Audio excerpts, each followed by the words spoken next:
Ever looked at a bag of dog food and wondered, could I eat this? Could I actually survive on pet food? It sounds bizarre, but people have asked this, especially in tough times. It's not just a joke. In emergencies or financial hardship, some consider pet food as an option. Pet food is cheap, often cheaper than human food. It's everywhere: supermarkets, pet stores, even convenience shops. The packaging shows familiar ingredients: real chicken, sweet potatoes, veggies. It almost looks healthy. But is it safe for us?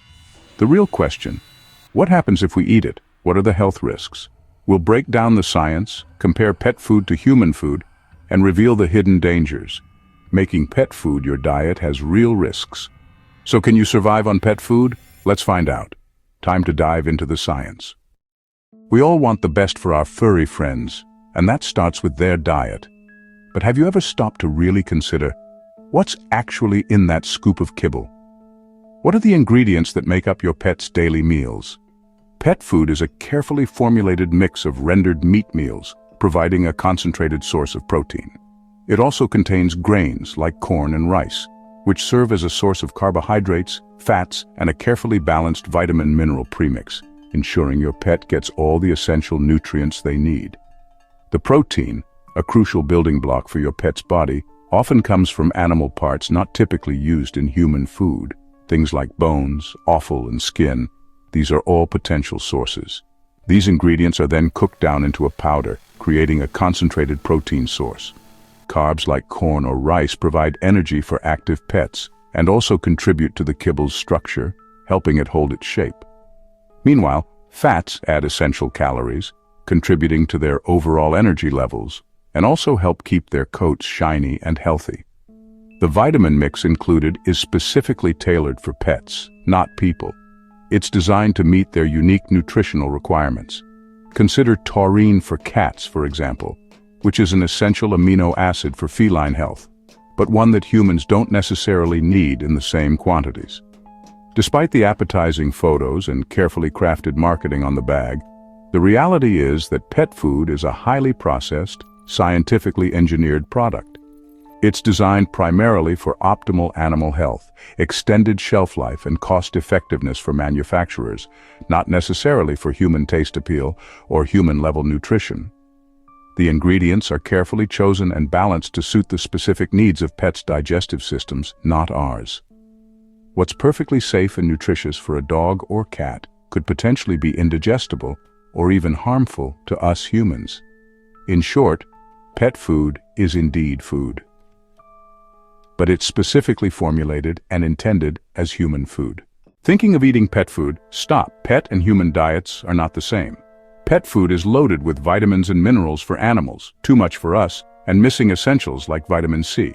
Eating pet food can cause vitamin toxicity, organ damage, and scurvy. Pet food lacks fiber and key nutrients. Expect digestive issues and long-term health problems. Bottom line, pet food is for pets. For humans, it's a recipe for trouble.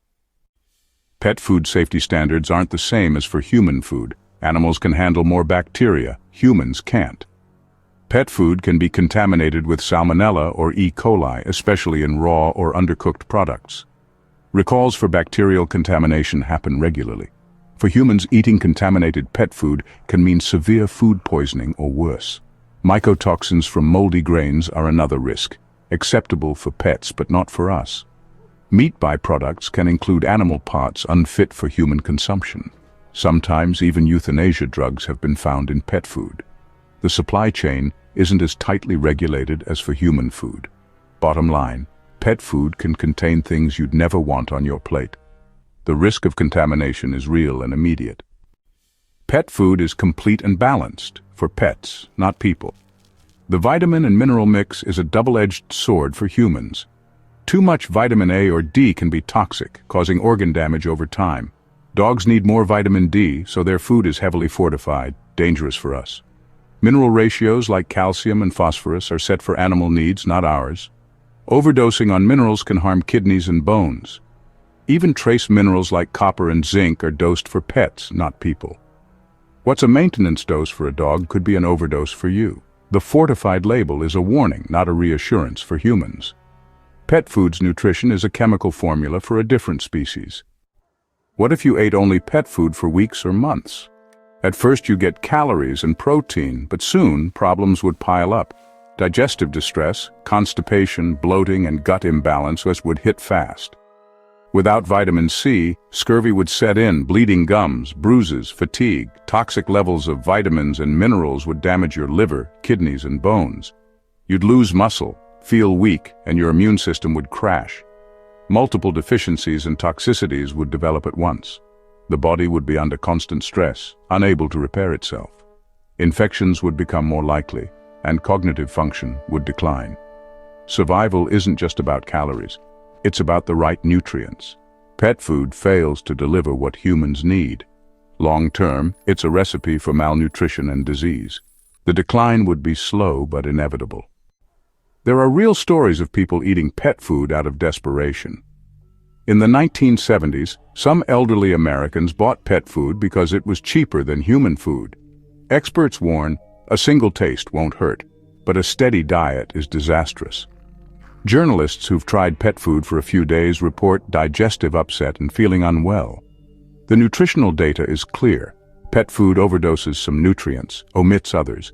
You don't need a human trial to see the danger. The science is settled. Pet food is fundamentally wrong for humans. Any survival story is about hardship, not a safe alternative. What if pet food is your only option in a true emergency? In a life-or-death situation, pet food can keep you alive for a short time. It provides calories and protein to stave off starvation. The immediate threat is lack of energy, not vitamin toxicity. Eating pet food for a few days is better than nothing, but there are risks. Bacterial contamination can cause vomiting and dehydration. Dry kibble is safer than wet food, especially if sealed. You'll need clean water since high protein strains your kidneys. Eat the minimum needed. Treat it as a survival ration. Watch for spoilage and prioritize water over food. Pet food can bridge the gap until rescue, but it's not a real solution. It's a last resort, not a meal plan. It might keep you alive, but it won't keep you healthy. The verdict is clear. Humans should not live on pet food. It's formulated for pets, not people, and the nutritional mismatch is dangerous. Pet food can poison you with excess vitamins and starve you of essentials like vitamin C. The risks include organ damage, scurvy, and a weakened immune system. Contamination is another threat. Pet food isn't held to human food standards. In a dire emergency, it's better than nothing, but only as a short-term fix. For everyone else, the answer is simple. Pet food is for pets. The health risks far outweigh any savings or convenience. Appreciate the science behind pet food, but keep it off your plate. Your body needs real human food to survive and thrive.